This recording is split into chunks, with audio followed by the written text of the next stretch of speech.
राजा और पूजा एक साथ पढ़ाई करते थे। वह दोनों एक साथ अच्छे दोस्त थे। राज मध्य वर्ग परिवार से था, लेकिन पूजा एक बहुत ज्यादा अमीर घर की लड़की थी। दोनों साथ में पढ़ाई करते थे और साथ में कॉलेज पढ़ने के लिए जाया करते थे। दोनों के घर एक ही गांव में थे, इसी कारण दोनों कॉलेज के बाहर भी खेलने के लिए जाया करते थे। ऐसे में राज और पूजा दोनों में काफी ज्यादा गहरी दोस्ती हो गई थी।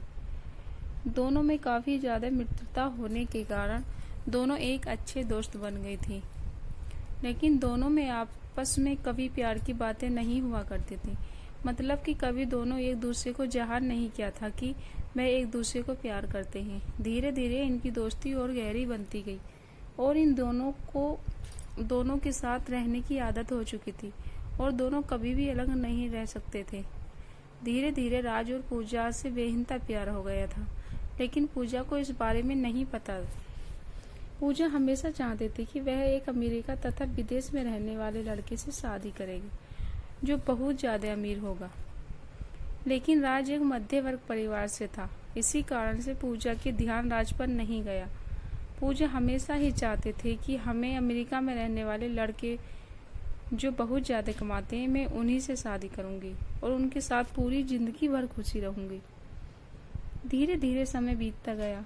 पूजा की शादी की उम्र हो चुकी थी। उनके माता पिताजी हम लड़के ढूंढने की तैयारी कर रहे थे। जैसे ही एक दिन पूजा राज्य कहता है कि मेरे पिताजी तथा माताजी मेरे लिए लड़का ढूंढने का प्रयास कर रहे हैं, तो उसके बाद आज के पैरों तले जमीन निकल गई, क्योंकि राज भी पूजा से बेइंतहा प्यार करता था। लेकिन राज पूजा के मन की बात को जानता था। चित्र से ही हुआ। क्या कहती है पूजा तो हमेशा से ही अमीर लड़के से शादी करने के लिए चाह रही थी। ऐसे में अगर राज अभी तो पूजा से शादी नहीं हो सकती, इसी कारण से वह चुप ही रहा और जो हो रहा है उसे होने दिया। धीरे धीरे जैसे ही उनके माता पिताजी लड़का ढूंढने का प्रयास करने लगे थे, वैसे ही एक अमेरिका से लड़का आया था शादी करने के लिए, जिसका नाम पीयूष था। बहुत ज्यादा अमीर घर का लड़का था। वह अमेरिका में जॉब करता था और उसकी महीने की कमाई तकरीबन 500 प्रति घंटा थी। जैसे जैसे शादी के बाद भी चलता गया, वैसे वैसे राज की जिंदगी खराब होने लगी थी। वह अपने आप को किसी भी चीज पर ध्यान नहीं देता था, साथ ही पढ़ाई लिखाई पर भी ध्यान नहीं दिया करता था।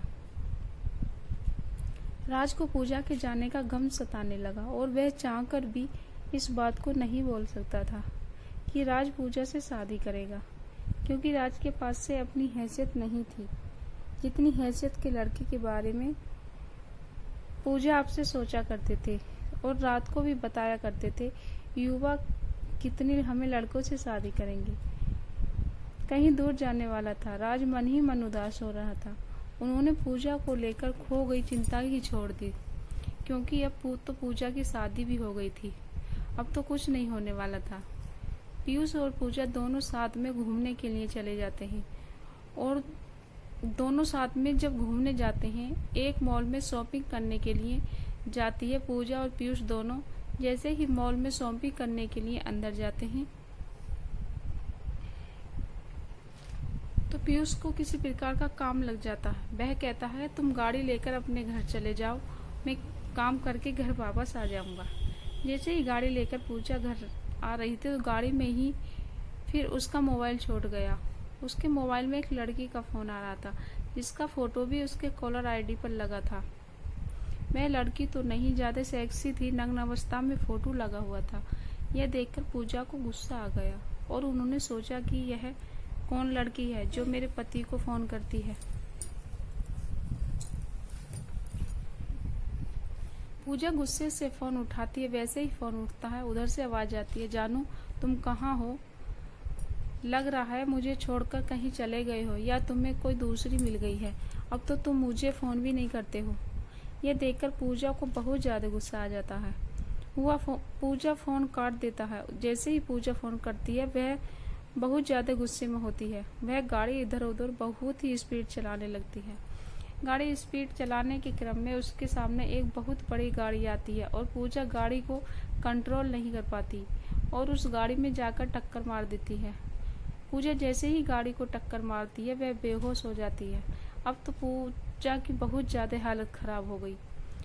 उसके दिमाग से बहुत ज़्यादा खून निकल रहा था, मतलब उसके सर में चोट लगी थी। अगर इसकी अवस्था सही नहीं है तो यह मेरा कौन सा काम आएगी। इससे बेहतर होगा कि कोई दूसरी शादी कर लूं। आप अपना बेटे को लीजिए। यह बात पीयूष कहता है पूजा के माता पिता से। लेकिन पूजा के माता पिता भी इन सभी बातों को नहीं बोलना चाहते थे, नहीं सुनना चाहते थे, क्योंकि उसके बेटे की तबीयत बहुत ज़्यादा खराब थी। वह जल्दी से जल्दी चाहते कि उसकी बेटी पूजा पहले सही हो जाए, उसके बाद जो होगा देखा जाएगा। इतना कहते पीयूष कहाँ से चला जाता है और कहता है अगर इसकी तबीयत और इसकी दिमागी हालत पूरी तरह से सही हो जाए तो मुझे बता देना। और साथ में पीयूष यह भी कहता है कि अंग्रेज के दिमाग की हालत सही नहीं हो रही होगी तो तू मुझे मत बताना, मैं दूसरा शादी कर लूँगा। यह सब सुनकर पूजा मन ही मन रो रही थी, लेकिन राज उसे दिलासा दिलाया था कि सब कुछ सही हो जाएगा, तुम बस सही हो जाओ। बिल्कुल सही हो गई है, मुझे ही पूजा को रखने में कोई आपत्ति नहीं है। लेकिन पीयूष की हकीकत जानने के बाद पूजा कहती है कि उसका चक्कर वाकई अन्य लड़कियों से भी चलता है। इसी कारण से मैं फिर उससे शादी नहीं कर सकती हूँ। उसके बाद पीयूष बहुत ज़्यादा विनती करता है, लेकिन राज के माता पिता और पूजा के माता पिता नहीं मानते हैं। इसके बाद पूजा अपना रिश्ता सारा उसे तोड़ देती है और दोनों फैमिलियों के बीच पूरा रिश्ता खत्म हो जाता है। उसके बाद पूजा हो रहा है कि सब बड़े शादी ही धूमधाम से सभी की आज्ञा के अनुसार होती है। शादी के दिन पूजा और राज बहुत ज़्यादा खुश थे। पूजा को क्या मालूम चल गया था कि पैसा कुछ भी नहीं होता है। अगर जिंदगी में प्यार नहीं है तो क्योंकि पैसा तो कमाया जा सकता है, लेकिन एक अच्छा इंसान जो प्यार करने वाला होता है वह कभी नहीं मिल सकता है। पूजा को यह अच्छी तरह से मालूम हो गया था कि जिसके पास ज़्यादा पैसा रहता है वह ज़्यादा ही लड़कियों के चक्कर में रहता है, और जो बाहर देश में रहता है वह तो बहुत ज़्यादा लड़कियों के चक्कर में रहता है। इसी कारण से वह अपने पड़ोस में रहने वाले राज से शादी करने का फैसला करती है। अब तो शादी करके दोनों अपनी अपनी जिंदगी बहुत अच्छे या बहुत मस्ती के साथ गुजार रहे हैं।